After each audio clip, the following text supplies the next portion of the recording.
E aí vem o texto de Êxodo 22, com ordens diretas de Deus.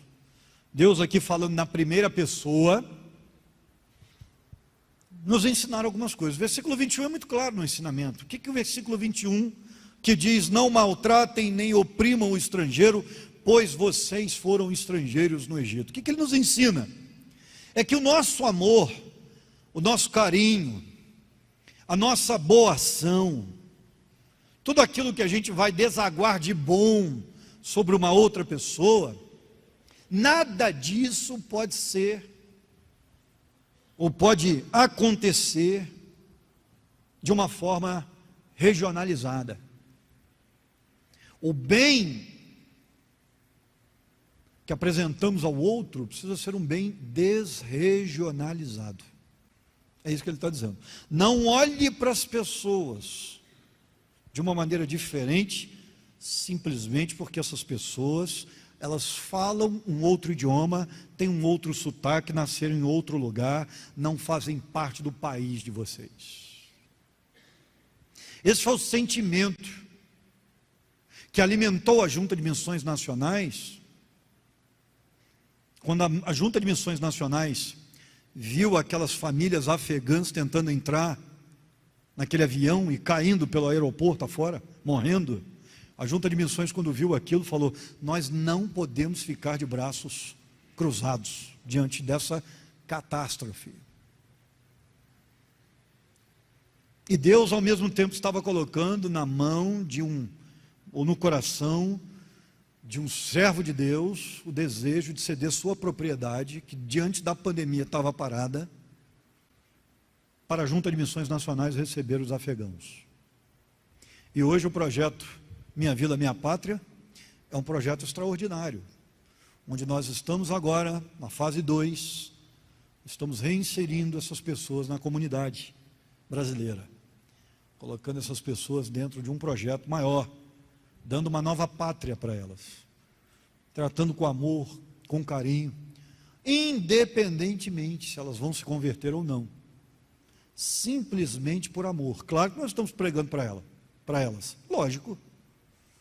Eu mesmo, dias atrás aí, um mês, 2, fui convidado para dar uma palestra para os afegãos lá, sobre casamento, porque num estresse desse, sai do seu país fugido, não dá tempo de tirar nada, chega aqui sem nada, e vai morar numa vila, longe da família, longe de todo mundo, um povo que fala português, nada de afegão, onde para você pedir alguma coisa, você tem que falar inglês, com um que fala com o outro, aí o outro responde ao um que lhe responde. Olha que loucura. Claro que isso vai gerar conflito conjugal, a pressão é muito grande. Então Beatriz e eu fomos convidados pela Junta de Missões Nacionais, fomos até o projeto e demos uma palestra sobre bom relacionamento conjugal, para tentar ajudar um pouco. Estamos evangelizando, estamos falando de Cristo, falei de Deus, falei de Cristo, importante. Mas a junta percebeu que não poderia ficar parada. Crente precisa ter sensibilidade, precisamos de sentimentos desregionalizados. Quando você olha para um nordestino, você olha diferente? Um nortista? Tem gente que acha o pessoal do sul metido, e tem gente que acha que o taubatiano é insuportável. Tem gente até que acha que no Rio só tem bandido. Verdade. Eu me lembro uma vez que eu fui a uma convenção em Santos, tinha acabado de chegar aqui praticamente, foi uma convenção em Santos, e aí entrei num shopping, fui tomar um suco lá, uma Coca-Cola, nem lembro mais o que foi, e aí pedi o suco, sei lá o que foi lá, que eu fui beber, e tinha uns coroas sentados na mesa, assim, à mesa, batendo papo. Eu, naquele dia, tinha tirado para caminhar de manhã, beirada da praia de Santos, tinha um shopping pertinho, entrei no shopping. Estava com a camisa de malha, bermuda, tinha acabado de caminhar, porque eu sempre, quando eu vou para a convenção, eu caminho primeiro, depois é que eu vou para a convenção, malho, não deixo de fazer o exercício físico, mesmo quando eu estou lá. Então, levanto 6 horas da manhã, 7 horas e vou. E aí, o shopping tinha acabado de abrir, entrei, pessoal conversando, e tinha um senhorzinho sentado assim, na estrutura do Flávio, mais ou menos, ali, o Flávio da Leandra, é um estilo, tem nada a ver com o Flávio, tá? Só para vocês terem ideia. E ele virou para trás assim, na cadeira e falou assim: Estado do Rio de Janeiro, falou para o restante, então, assim, só tem parasita. Era um estado que, se fosse implodido, faria falta nenhuma para o Brasil. Cara, eu estava assim, ó, ele é o púlpito, eu estava aqui, ó. Eu escutei aquilo, doeu na minha alma, rapaz. O cara me chamou de vagabundo. Aí eu dei uma olhada para trás assim, ó, dentro da cara dele, segurei uns 5 segundos olhando dentro dos olhos dele, assim. Deu uma estufada no peito. Porque, assim, a gente aprende a intimidar, né? Olhada para trás, fiquei olhando dentro da cara dele. E fiquei ali, tomando meu suco tranquilo. Rapaz, o coroinha murchou. Ele não falou mais nada a conversa inteira. Ele estava comandando a conversa, ele não falou mais nada. Como é que me chamam de parasita assim, gente? Conhece o que de Rio de Janeiro para falar? Não é possível. Porque não conhece. 96, 97, 98% dos cariocas são compostos de gente trabalhadora. É um povo diferente? É diferente. Mas se é melhor ou pior, são só diferentes. Como é que o cara fala que o estado inteiro é um estado de parasitas? Que o estado poderia ser implodido? Mas tem muito crente que tem esse tipo de visão. Só porque a pessoa nasceu num lugar diferente.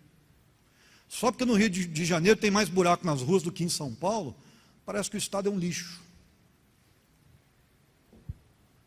Pois é, eu morei,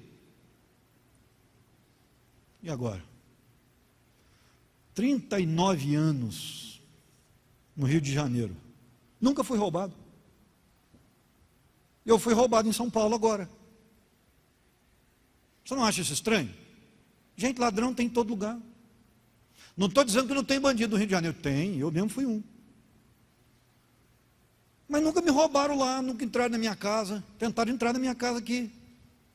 Roubaram minha bolsa dentro do carro em São Paulo. Eu sei que alguns estão pensando assim, mas foi um carioca. Duvido que foi um paulista. Pois é. Tem em todo lugar. E por que a gente vai olhar diferente? É disso que a Bíblia está falando, tá? Ela está nos confrontando aqui. É disso que ela está falando. Não é o pastor Luciano chorando mágoa no culto, não. É o que a Bíblia está dizendo.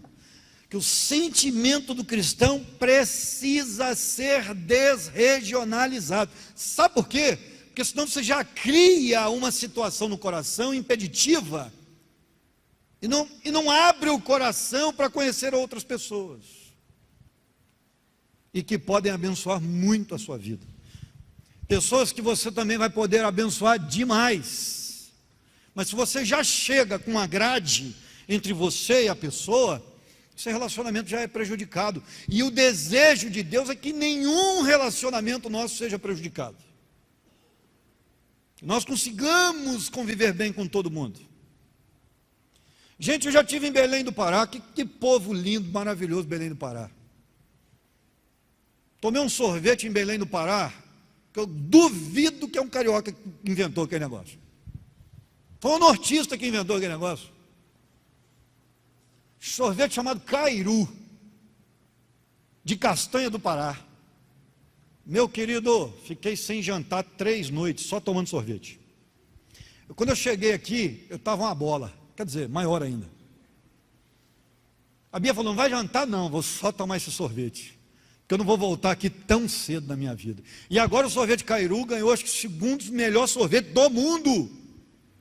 Ganhou agora o prêmio internacional. Eu falei, disso eu já sabia, esse povo tinha que jogar isso para o Brasil inteiro, para o povo conhecer esse negócio. Extraordinário, povo de Belém. Fui agora no Recife, aprendi que não é Recife, é Recife. Cheguei lá e falei, que bom, vocês do Recife, não, pastor, não, Recife, está falando errado. Aí eu pensei comigo assim, gente, mas escreve com E, que negócio é esse? Não estou entendendo nada, né? Que povo interessante. Uma muqueca de peixe gratinada, um negócio extraordinário, rapaz, povo lindo.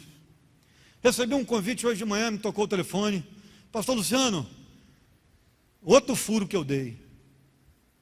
Nós somos aqui de Roraima, queremos convidar o senhor para vir para cá aqui. O senhor vem? Claro que eu vou a Roraima. Não, pastor. Não, claro que eu vou a Roraima, vai ser um prazer.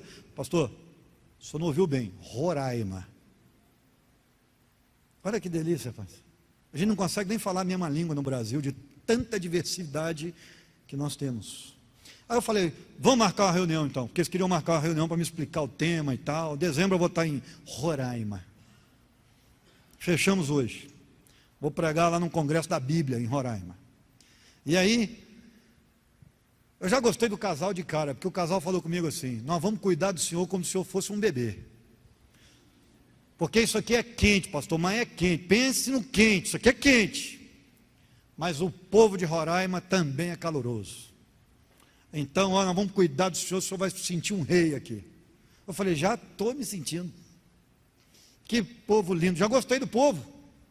Se a gente não tem ressalva, o caminho fica livre, fica fácil. Parei no Rio de Janeiro uns dias desses atrás, parei num negocinho de lanche lá, aí encostou um do meu lado assim, e falou, eu gostaria de um pão. Eu olhei para trás e, irmão, buenas tardes, tudo bem? Sim, tudo bem. De qual país? Ele, eu sou argentino. Falei, estive em Argentina 3 vezes. Viramos amigo. Ele quis me dar uma camisa da Argentina. Eu falei, então, não precisa tanto. Mas batemos papo, ele me perguntou as coisas, foi um negócio legal, conversamos. Que rivalidade entre argentino e brasileiro. O povo argentino é maravilhoso, rapaz. Que coisa boa poder conhecer alguém de fora, bater um papo, trocar cultura. Ontem eu recebi um gabinete aqui, a irmã já foi missionária, já esteve em 4, 5 países diferentes, a gente estava falando disso, dessa transculturalidade, que coisa boa a gente trocar experiência, a gente cresce tanto, mas se você viver taxando as pessoas, você vai crescer pouco, você vai aprender pouco. Pastor Reinaldo, quem lembra do pastor Reinaldo? Pastor Reinaldo que pregou aqui. Que a gente teve que trocar o púlpito para ele aqui, porque ele entrava atrás do púlpito aqui e sumia, porque é desse tamanho. Foi um BO danado. Pois é. Pastor Reinaldo, toda vez que vem à minha casa, ele fala assim, pastor Luciano, quebra um galho para mim? Faz aquele negócio para nós. Na Bolívia tem um prato chamado de marradito. Ou seja, o maldito. Por quê? Porque engorda. Você não para de comer. Esse negócio é extraordinário. É um risoto de carne seca, feito bem molhadinho, com um ovo frito em cima e mandioca. Meu querido, pensa num trem bom. Você corta a carne seca bem fininha, bem pequenininha, e faz aquele... Joga o arroz no caldo vermelho, mas tomate, né? Molho de tomate. Caldinho vermelho de carne seca, cozinha a carne seca primeiro no caldo, tira aquele negócio, joga na panela, joga o arroz, tampa, e depois você vem só com tempero. No meu caso, só cebolinha, nada de salsa, porque eu detesto. Então, cebolinha, um pouquinho de pimenta calabresa, e aí você serve aquele negócio molhadinho, com 2 ovos fritos, gema mole, e mandioca frita. Mano, olha, o negócio é bom. Aprendi com os bolivianos. Quando eu chego à Bolívia, já fui à Bolívia 6 vezes, então eu tenho amizade lá. Quando eu chego à Bolívia, eles já sabem, pastor, marradito semana inteira? Marradito semana inteira. Com certeza, vou comer só amarradito, que é um prato que eu gosto. Através dessas relações a gente aprende. Eu aprendi a receita, trouxe para casa. É sobre isso que eu estou querendo dizer. Não estou aqui falando que, pastor viaja, que coisa linda, estou tirando onda com vocês. Não, não é isso não. Só estou mostrando para vocês como é bom a gente conhecer gente diferente, conhecer coisa diferente, e principalmente conhecer comida diferente. Isso é um negócio extraordinário. Não é verdade? O gordinho valoriza esse negócio. Isso é bom demais, gente. Você já percebeu o quanto Jesus abençoou estrangeiros? Já parou para dar uma olhada nisso? A mulher cananeia, os samaritanos, ele sempre estava abençoando gente de outras nações. Bateu papo com uma samaritana, ali ele quebrou 2 preceitos de uma vez. Falar com a samaritana, mulher, que os homens não conversavam com mulheres estranhas em praça pública. E ele quebra 2 preceitos de uma vez para se aproximar daquela mulher e pregar o evangelho para ela. Extraordinário. Você já percebeu o quanto os judeus foram instigados a receber os estrangeiros como iguais? Porque esse aqui é só um dos textos. A história vai falar, por exemplo, de Nínive. Jonas e Nínive, para abençoar uma outra nação. A Bíblia vai falar de Raabe, que foi inserida na genealogia do Messias.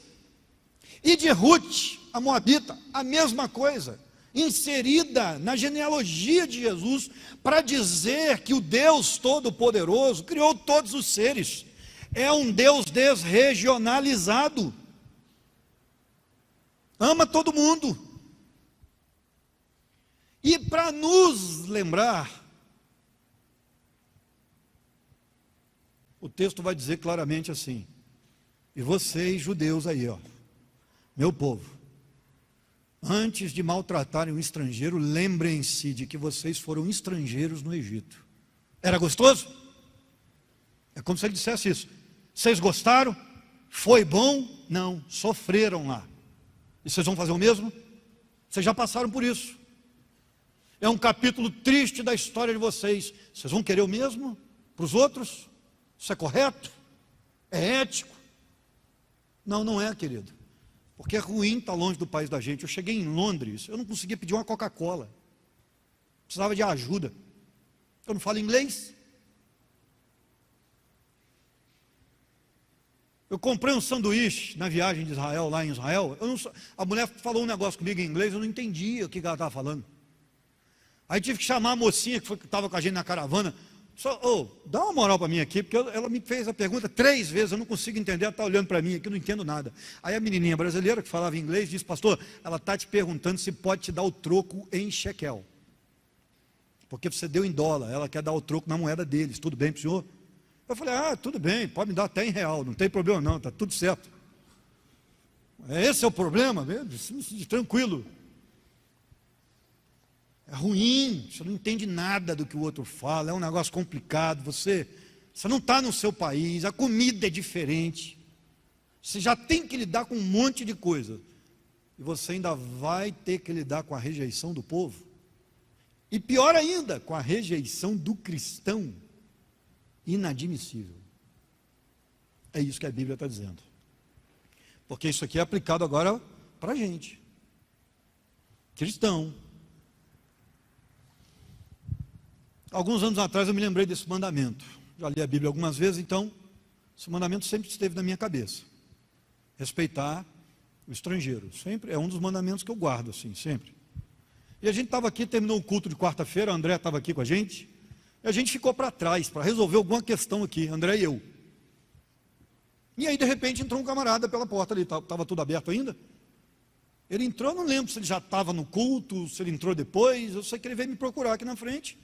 Pastor da igreja, ele chegou falando um português americanizado, percebi na hora. E aí descobrimos que era um americano. Ele tinha chegado a Taubaté, estava de passagem e não tinha onde dormir. Então ele queria uma ajuda para poder alugar um hotel. Queridos, imediatamente eu pensei o seguinte, falei: cara, eu quero só ir embora para casa. Eu tenho que descansar, mereço descansar, não é possível. Mas eu me lembrei desse mandamento: trate bem o estrangeiro. E aí falei com o André, vamos levar ele lá no hotel lá. Aí levamos lá no hotel, pagamos um hotel para ele dormir e viemos embora. Foi nada demais. Não demorou tanto assim. E fizemos a nossa parte mediante o mandamento. Foi bênção. Porque encontramos a necessidade, o mandamento veio ao encontro, orientando-nos. Eu tenho certeza que aquele dia eu dormi e o papai olhou e falou assim, legal, meu filho, estou feliz contigo. Muito legal o que você fez hoje. E cá entre nós, é isso que importa. É ou não é? Quando o papai olha e fala assim, ó, 10, top. Aí é chique.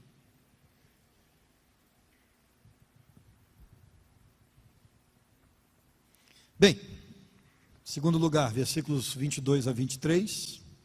Não prejudiquem as viúvas nem os órfãos, porque se o fizerem e eles clamarem a mim, eu certamente atenderei ao seu clamor. Segundo lugar, nosso senso de justiça deve sempre ser potencializado com temor a Deus.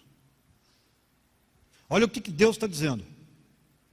Se vocês forem injustos com eles, eu serei injusto com vocês. Aliás, eu serei duro com vocês. Injusto jamais, né? Eu serei duro com vocês. Porque Deus não pode ver a injustiça e permanecer quieto, calado, inerte. Ele vai se levantar pelo oprimido e pelo aflito, sempre. Então, todas as vezes que nós massacramos aquele que não pode se defender, que nós desdenhamos daquele que não tem como se levantar, que nós tratamos com desrespeito, no linguajar aí atual, usamos de bullying com aqueles que já são mais desprovidos de algum tipo de situação, Deus vai se levantar a favor deles e contra nós. E é por isso que a gente tem que pensar direitinho. Como é que você trata a pessoa que lhe pede alguma coisa no portão? Tem muito oportunista? Tem. Eu moro em Taubaté. Minha casa fica entre duas biqueiras. Eu moro em Taubaté. Sei como é que é. Mas como é que você trata? Mesmo aquele que está ali para levar vantagem e usar droga. Como é que você trata esse camarada? Como é que você trata o novato quando ele chega no trabalho? Onde você trabalha? Quando ele chega para trabalhar com você, como é que você o trata? Como é que você trata a pessoa que chega para a igreja e não conhece nada? E você já está aqui, ó, há um tempão. Como é que você trata? Porque de certa forma ela está desprovida de experiência, de relacionamentos. Ela é uma desfavorecida. Quando ela chega estranha aí, olha esse negócio e fala, e agora? Né? Começa por onde? Os caras pregando aí, será que ele é o pastor da igreja? Aí depois, não é, esse não é o... Mas quem que é? Precisava de um conselho, conversa com quem? Será que essa pessoa que está do meu lado, aquela que está na frente? Dificuldade. E você está do lado, não dá nenhum sorriso. Não, pastor, sabe o que é? Eu tenho medo de perguntar se é novo na igreja, porque a última vez que eu perguntei, a pessoa falou, o quê? Estou aqui há 3 anos. Passei uma vergonha danada, nunca tinha visto a pessoa. Vou te dar a dica. Dá a dica para você nunca mais passar vergonha. Fala assim, ó, boa noite, pessoa querida, tudo bem com você? Tem quanto tempo que você está aqui? Acabou, você não passa vergonha. Só vai falar, tem 3 anos, nossa, que legal. Muito bom. Muito bom ter você com a gente. Se ela falar assim, primeiro dia, você também não tem problema nenhum, você vai descobrir quanto tempo que ela está aqui. É só perguntar quanto tempo você está aqui com a gente, ao invés de falar, nossa, você é novo aqui. Não. Quanto tempo você está aqui com a gente? Depois de uns 18 furos, eu aprendi a fazer isso aí. E pior que do pastor, o pessoal fica mais impactado ainda, não? Nossa, pastor, você me cumprimentou 15 dias atrás aqui na porta. Direto. Parei de perguntar esse negócio, é novo aqui, parei. Até porque tem dia que eu fico na dúvida mesmo. Eu olho para a pessoa e falo, parece que eu já vi ela aqui antes. Mas eu não tenho certeza, muita gente, como é que vai guardar? Ainda mais quem é novo, não tem certeza. Então a gente pergunta assim, e aí, quanto tempo você está aí? Com a gente aí? Dá atenção, dá um abraço, dá um carinho. Nós vamos trabalhar muito isso com você a partir de agora. Dá atenção, bata um papo, dê um sorriso, mostra as canjicas, dá um abraço.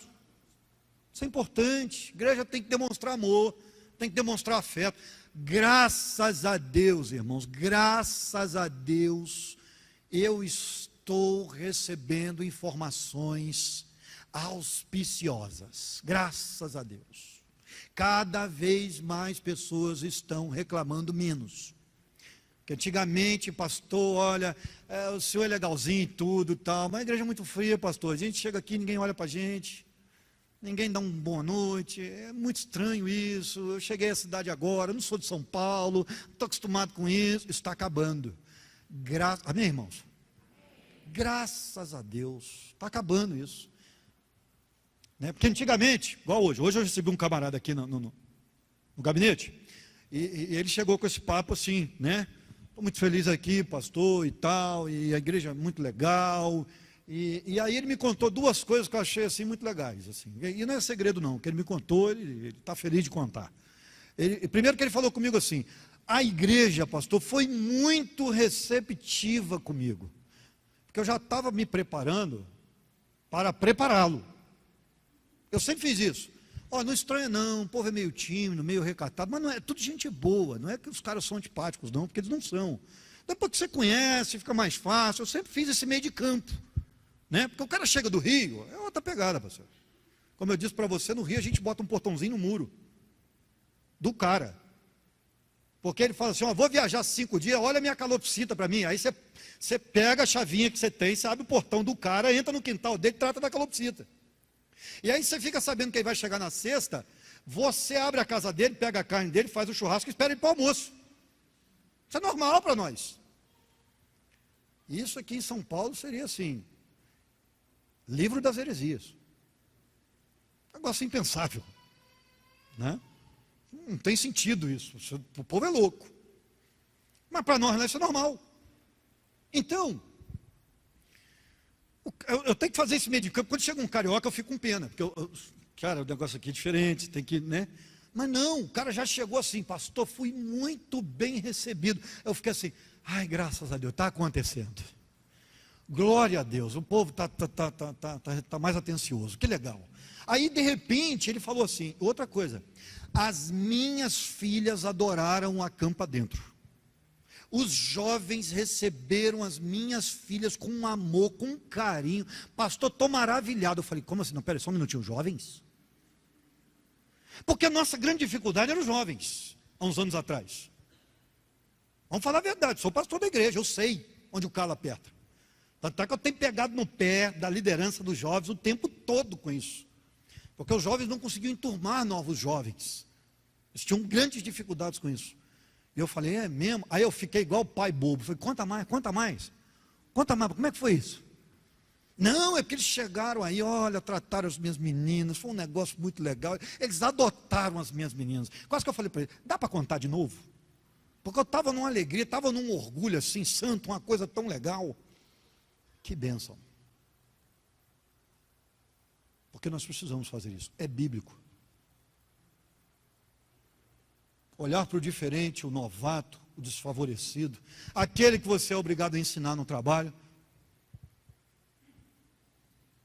Então, a partir de hoje você vai ensinar seu serviço para esse cara aqui. Coitado desse cara, muitas vezes.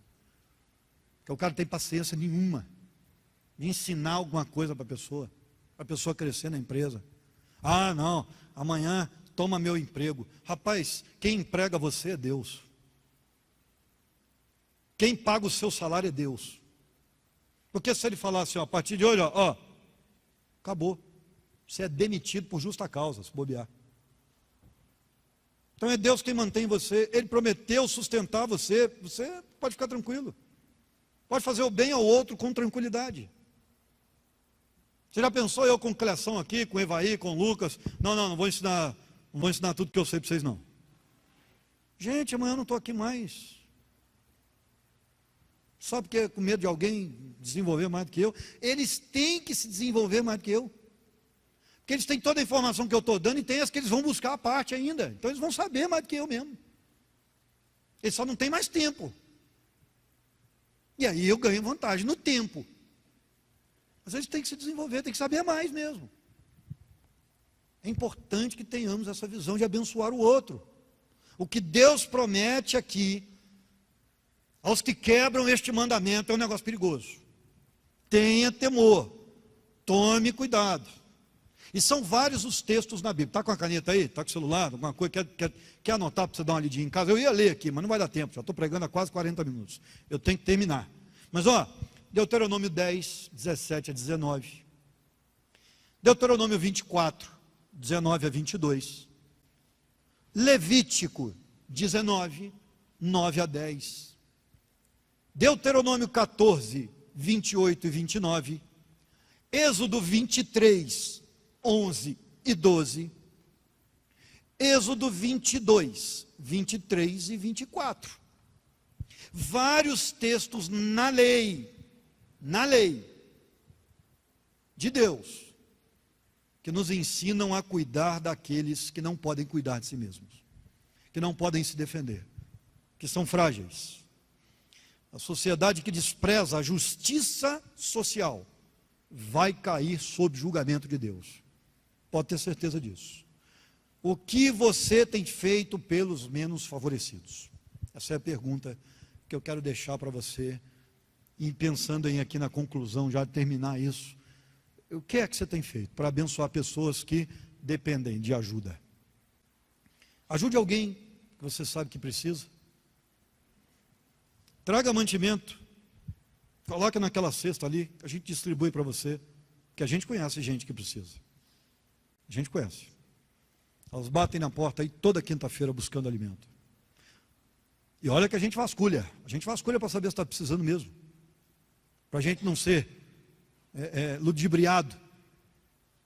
Traga, põe aí, a gente abençoa para você. Um dos textos que eu falei para vocês aqui diz: tragam os mantimentos à casa do Senhor, para que a casa do Senhor possa alimentar os órfãos. Está nos textos aí. E as viúvas nas suas necessidades. Pague uma dívida para alguém que precisa. Compre ou encomende algum produto de quem precisa, apenas para ajudar, só para ajudar. De repente você vai comprar, vai dar para o outro, você nem come esse negócio. Mas faça para ajudar. Eu comprei um negócio essa semana para ajudar alguém, mas eu estou de dieta, não vou poder comer. Aí eu coloquei no freezer e falei assim: vou ver, né? O dia que eu decidir quebrar a dieta, eu tiro esse negócio. Mas se eu fosse olhar assim, não vou comprar porque eu estou de dieta. Mas a pessoa está precisando. Ela está fazendo para trabalhar, para poder alimentar a família. E eu vou ficar com graça de dieta, até porque eu quebro dieta uma vez por semana. Meto assim o pé na jaca, como meto o pé direito, o esquerdo. Tranquilo. Então faça. Indique os serviços dos bons profissionais que ganham pouco, precisam de sustento. Indique. Pague algo para uma criança carente. Se você quiser, eu te falo. Pastor, eu quero ajudar uma criança da igreja. Fala comigo, tem um monte para te apontar aí. Para você ajudar. Compra uma mochila, um lápis de cor, um tênis novo para o colégio. Faça alguma coisa. Nossa denominação alimenta isso, porque tem lares para os idosos, tem creches para crianças, tem orfanatos. Podemos abençoar. Porque os versículos 23 e 24 atuam como uma espécie de maldição divina contra os opressores. Se vocês não cuidarem bem deles, vocês vão se ver comigo. É o que está dizendo o Senhor dos Exércitos. Horrenda coisa é cair nas mãos do Deus vivo. É nossa responsabilidade. Nunca se esqueça. Amém, meu irmão? Senhor, obrigado pela tua palavra nesta noite. Que cresçamos ainda mais nesse sentimento. Possamos ver os outros como iguais. Que possamos ter noção daquilo que somos diante do Senhor, da tua graça, e que jamais olhemos com desprezo para ninguém. Abençoe, ó Deus, a nossa capacidade de olhar para o outro com graça, a fim de que possamos ser bênção, canal de bênção, do amor do Senhor, do teu Filho, às pessoas que precisam. Nós te pedimos, estejas transformando a nossa maneira de pensar, por mais que seja doloroso. Oramos em nome de Jesus. Amém.